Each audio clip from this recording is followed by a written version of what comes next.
When it comes to Bible translation, this is a really interesting question. Should the term Adelphoi be translated solely, exclusively as brothers, or is it permissible to translate it as brothers and sisters, depending on the context?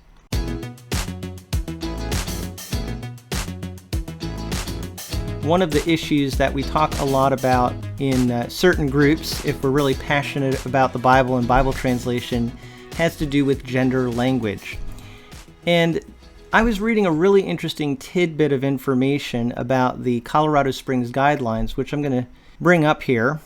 And I will leave a link to these guidelines in the video description so that you can read them for yourselves.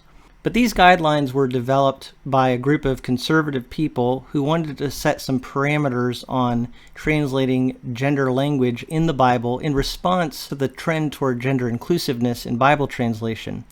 So this was signed in May of 1997, but it was actually revised later that year.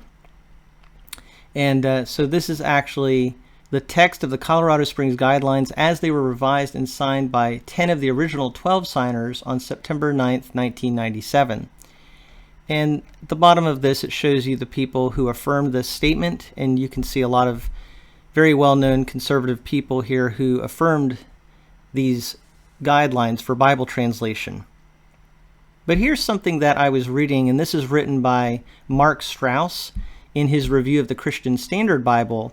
And in that review, he includes this information. He says the original version of the Colorado Springs Guidelines actually rejected the translation brothers and sisters, Adelphoi. Guideline B1 originally read brother, Adelphos, and brothers, Adelphoi, should not be changed to brothers and sisters. However, Dan Wallace, New Testament professor at Dallas Seminary, sent the formulators of the guidelines examples from secular Greek where Adelphoi clearly meant brothers and sisters. For example, a passage from this papyri that I cannot pronounce reads, "My father died leaving me and my Adelphoi, Diodorus and Thais, as his heirs." While Diodorus is a man's name, Thais is a woman's name. The Greek term is thus fully inclusive in this context, meaning brother and sister or siblings.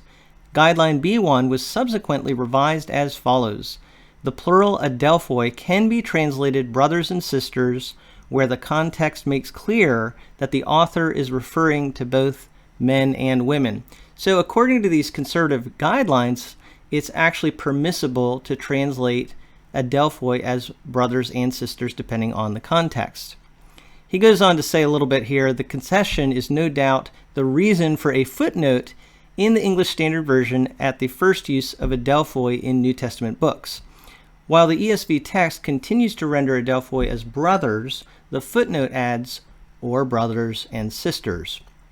In New Testament usage, depending on the context, the plural Greek word Adelphoi, translated brothers, may refer either to brothers or to brothers and sisters.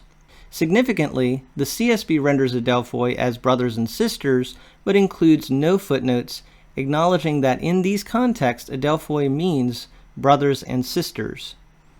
Now, I know people have different opinions as to their approach on this issue, and I have talked about that on my channel before.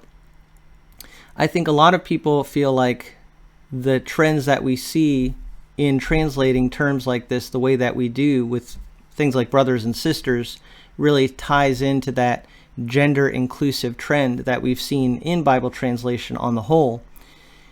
And so there's really pushback against that.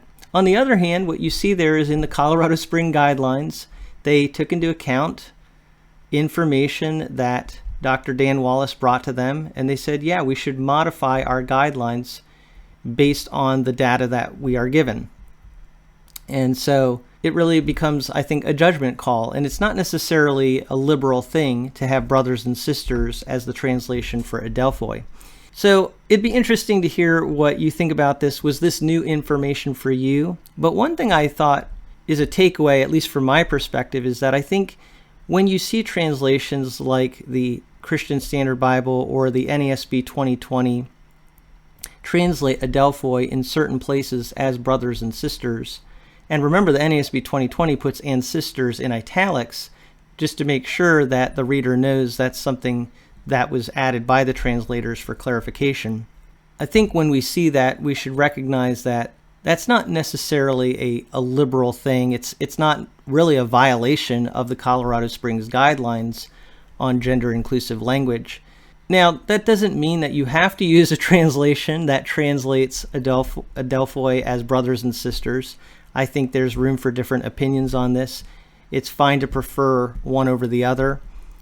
Honestly, I still like to have two different kinds of translations. I like one that's very literal, so in places like that, I like what the ESV does. It keeps brothers there, that's a literal translation, puts brothers and sisters in the footnotes saying, it might be brothers and sisters here. But then you have a translation, maybe like the NASB 2020 now, that says brothers and sisters, and just makes clear right off the bat to the readers that this is referring to a whole group of Christians, both men and women. And again, that is how the Greek word was used back then. It could refer to both men and women. So it's not a violation of the actual meaning of the text necessarily, as long as you take the context into account. So again, be interesting to hear what you think about all this, but those are my thoughts. Thank you so much for listening to what I have to say about this from A Frisch Perspective.